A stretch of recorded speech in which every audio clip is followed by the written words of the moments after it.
Jangan lupa subscribe YouTube channel Metro TV News dan jangan lupa nyalakan notifikasinya. Dan untuk mengetahui perkembangan terkini pasca kecelakaan maut yang menewaskan 5 orang di Balikpapan Utara pada Jumat pagi tadi, saat ini kita sudah tersambung dengan Kabid Humas Polda Kaltim, Kombes Pol Yusuf Sutejo. Selamat siang Pak Yusuf. Sumi. Ya, Pak Yusuf, kami konfirmasi kembali terkait dengan korban tewas, kemudian korban yang mengalami luka. Apakah ada penambahan, Pak? Baik, terima kasih Mbak Sumi. Ini ada update terakhir dari petugas di lapangan yang melakukan identifikasi yang sebelumnya kami sampaikan. Ini kami mohon maaf sebelumnya, yang sebelumnya kami mohon maaf korban meninggal dunia 5 orang. Itu update terakhir itu hanya 4, Mbak. 4 meninggal dunia, 1 masih kritis. Ya. Selebihnya, Pak? Yang luka ringan bertambah menjadi 17, yang luka berat menjadi 4 orang. Oke, jadi total korban baik tewas maupun yang luka berapa orang, Pak? Ini sebentar. Kita ulangi kembali ya, Pak. Jadi korban tewas 4 orang, yang mengalami luka parah ada 4 orang. 1 kritis, ya. Kemudian 17 luka ringan ya? Ya. Baik, untuk identitas korban tewas apakah sudah diketahui? Identitas korban masih bersama anggota, Pak, petugas di lapangan. Baik. Keluarga sudah dihubungi, Pak Yusuf? Masih di kamar jenazah Rumah Sakit Kanujoso. Kanujoso, untuk korban meninggal ya? Apakah keluarga korban sudah dihubungi semua? Keluarga korban sudah banyak yang berdatangan ke beberapa rumah sakit. Ini ada tambahan juga rumah sakit yang menjadi rujukan, Mbak. Ada rumah sakit Kasudi. Boleh diulang, Pak? Ya, kalau tadi kan update tadi pagi kan disampaikan 3 rumah sakit ya, Mbak. Betul.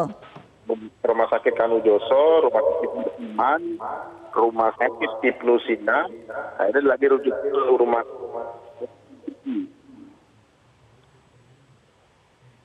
Pak Yusuf masih bersama kami? Ya, masih, Mbak. Baik. Pak Yusuf, untuk sopir truk kontainer sendiri sejauh ini sudah diamankan. Apa keterangan yang sudah disampaikan ke kepolisian?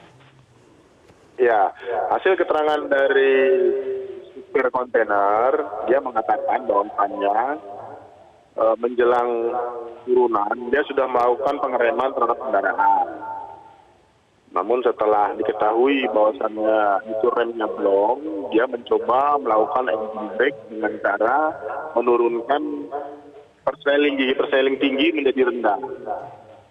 Tapi karena kontur geografis jalan tersebut menurun, serta beban angkutnya itu kurang lebih 20 ton, tidak dapat mengurangi laju kendaraan, Mbak.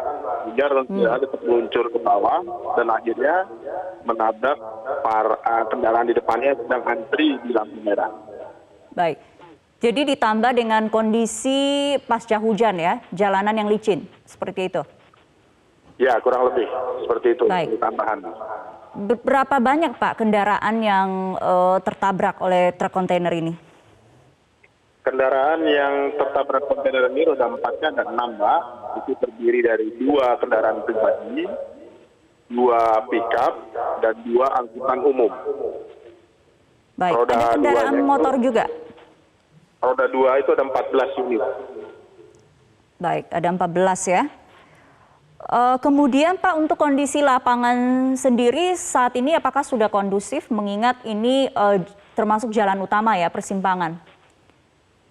Ya, dapat kami sampaikan pada saat ini kondisi jalan sudah bersih, Pak. Sudah bersih, Mbak. Jadi sisa-sisa paling puing-puing dari kecelakaan tersebut sudah kita pinggirkan. Kalau kendaraannya sendiri sudah kita pinggirkan. Sudah kita bawa ke Polresta Balikpapan. Jadi artinya sudah bisa dilalui ya jalannya? Sudah, Mbak. Sudah. Baik. Kita tinggal melakukan penghimbauan kepada warga masyarakat yang masih menonton di lokasi kejadian. Baik, untuk kendaraan yang tertabrak semuanya apakah sudah dievakuasi dari lokasi? Sudah Mbak, sudah diderek, yang roda 4 sudah diangkat, yang roda 2 sudah diangkut ke truk dan dibersihkan. Baik, untuk tahap penanganan selanjutnya pasca kecelakaan ini apa yang akan dilakukan, Pak Yusuf? Kita akan berkoordinasi ke stakeholder terkait, terutama terkait dengan fungsi teknis dan laik jalan dari kendaraan tronton tersebut. Nah, apakah benar dapat dibuktikan bahwa memang remnya itu blong? Yang pertama. Yang kedua, kita nggak bosan-bosan melakukan sosialisasi kepada perusahaan pengangkutan, terutama alat berat. Bahwasanya memang di ruas jalan tersebut tidak ada peraturan dari Wali Kota Balikpapan bahwasannya dari jam 6 pagi sampai jam 21.00 itu alat berat atau kendaraan angkutan berat tidak boleh melintas di ruas jalan tersebut. Baik, jadi truk kontainer ini memang melanggar aturan sebetulnya ya? Betul. Jadi memang supir dari kontainer tersebut yang tersangka utama. Jadi ini bukan kejadian pertama kali Pak Yusuf? Kejadian ini pernah terjadi di tahun lalu, makanya sudah kita evaluasi, sudah kita kaji, lakukan pengkajian dengan stakeholder terkait dan terbitlah peraturan Wali Kota Balikpapan. Baik, kita akan tunggu nanti update terkait dengan identitas dari korban meninggal dunia maupun yang luka, supaya keluarga bisa terinformasi. Terima kasih Kabid Humas Polda Kaltim Kombes Pol Yusuf Sutejo untuk update informasinya di Metro Siang.